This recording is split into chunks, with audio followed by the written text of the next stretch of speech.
Now we will get another perspective on this legislation from Dan Rossmiller, the Government Relations Director with the Wisconsin Association of School Boards. Good morning. Good morning, Joy. Thanks for having me. Senator Strobel told us before the news break that this bill is about keeping property taxes down and preventing voters from being worn out. Is that a legitimate concern to you? I don't think that referendums are a great mystery to most people. And I think voters are generally pretty good about figuring out whether they want to raise their property taxes or not. It's one of the few chances they get to vote on a tax.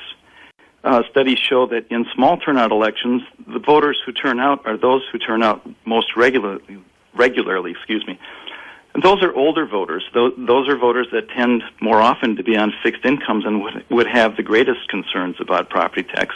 Now, as to the low turnout election, it's the case that very often in our spring elections, only about 20% of the voters statewide turn out. One of the things that local referendums do in those elections is they do raise turnout in localities. And I think we're not giving the voters enough credit. Keep in mind that we only have one election. Under this bill, schools would be limited to one election, and that would be the April election in an odd-numbered year.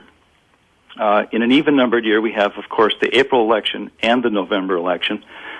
So there'd be two chances under this bill. But in the odd-numbered year, you'd only get one chance, and if you don't pass the referendum in that window, you'd have to wait 2 years, and that concerns us a great deal. There are other concerns about interest rates. Now, we've been in a historically low period for interest rates, but that hasn't always been the case, and it might be to a district's advantage to go to the market when interest rates are at a low ebb rather than in a period when interest rates are rising. There are two types of referendums, two reasons why school districts typically go to the voters. One is for construction projects, and the second is to exceed the revenue limits. Now, the legislature has frozen the revenue limits for the next 2 years, and I think they've seen that voters around the state support funding for education. They approved 75% of the referendums to exceed the revenue limits, to go beyond what the legislature was allowing schools to budget. Let me take another call from Dan in it's Don in Sturgeon Bay. Hi, Don. Go ahead. This is a horrible bill. The 2-year waiting period, especially for a rural school district, is absolutely horrible. Sometimes people act like these rural school boards are some sort of marketing professionals that really can gauge exactly what the results are going to be.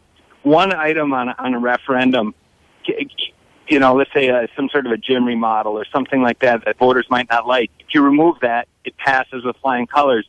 And you're saying that you wait 2 years, and then by the time let's say you come back 2 years later, and then it gets passed, by the time that gets implemented, you could be looking at three years from the need for it to actually be implemented. And how fair is that to students in that district? It's just a really, really bad idea. Thank you, John. Sometimes we hear it wrong on the cell phone. Because we're almost out of time, I want to take one more call. Jim in Door County. Hi, Jim. Yeah, I think that the whole logic behind this doesn't track. First of all, if the idea is to get more people to the polls, well, people show up when they show up. It's those who vote. I don't see anyone halting anyone from coming to the polls. The same legislature is big right now on voter ID and almost keeping people from the polls. But if people want to vote, they can show up. Yeah, thank you, Jim. Jim's comment to our producer was that this sounds like controlling locals rather than allowing local control. Dan Rossmiller, because we have just a minute to go, want to respond to local control issues. This bill does three things. It limits when school districts can go to referendum. It says that they can't go to referendum for 2 years if a referendum fails. But it also takes away a number of other financial tools that school districts have used. And it's really ironic that the same legislature that passed Act 10 and said it was giving school districts tools now wants to take a number of those tools away.